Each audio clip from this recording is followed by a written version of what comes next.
talk about a team going from the West Coast to the East Coast. Always a fun scheduling thing when it happens very early in the year. But even more fun if you're the Raiders, you get to do it on the short week. They're currently 6-point underdogs against the Steelers on the road.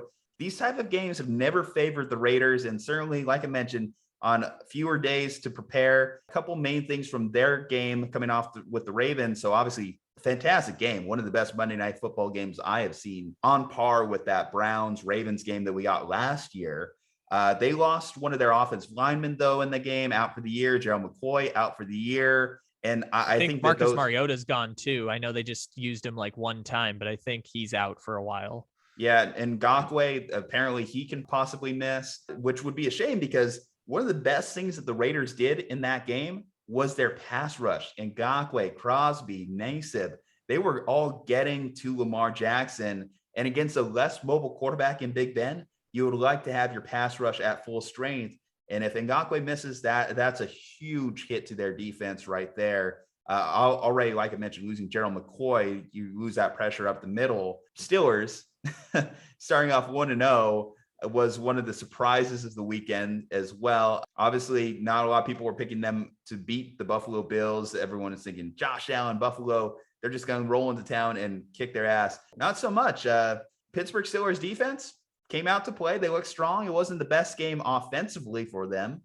They were pretty much outpaced in all major offensive categories by Buffalo, but they were able to do just enough. They played better in the third quarter, fourth quarter, and that was enough to get it done against the Bills.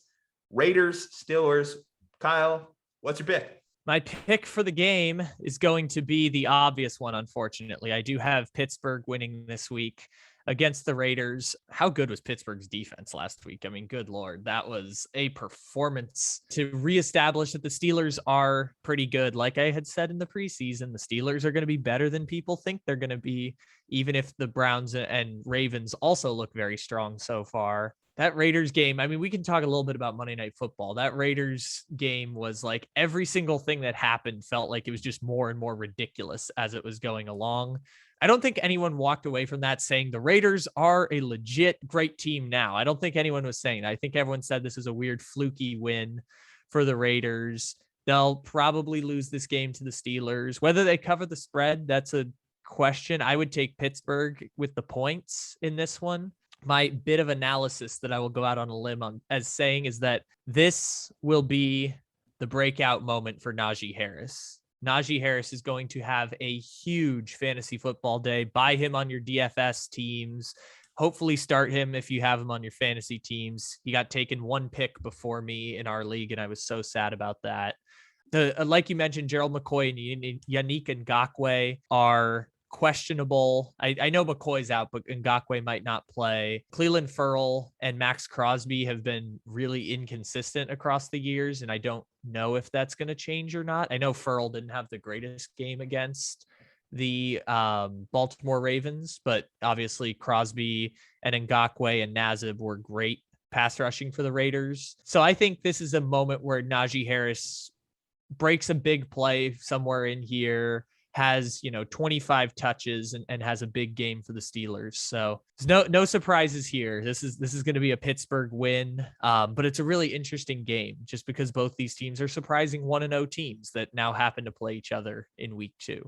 I think what's going to be very hard for the Raiders is the Steelers front does a great job against running backs. So I think Josh Jacobs, Kenyon Drake not being able to develop a running game is going to be really hard for play action.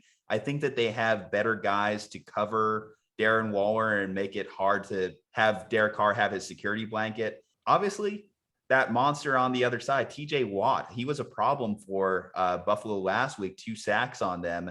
And I don't know who on the offensive line is going to be able to handle him, because even Baltimore was able to get somewhat of a pass rush going against the Raiders last week. Now, they had to send more blitzes and everything to make it happen, but the Steelers can get home with just 4. And I think that that's going to be one of the bigger differences. Plus, they'll do a little bit better job in coverage than the Ravens were able to do last week.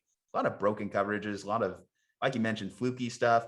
And the Raiders, they're a team that don't handle their emotions well. So coming off a big, emotional, gritty victory like that, I know it's very cliche to say it, but I think that this is a team that's always due for a letdown game coming off that type of victory. So yeah, the Steelers, and I think I'm comfortable even doing it with the points as well. I think the Steelers will cover.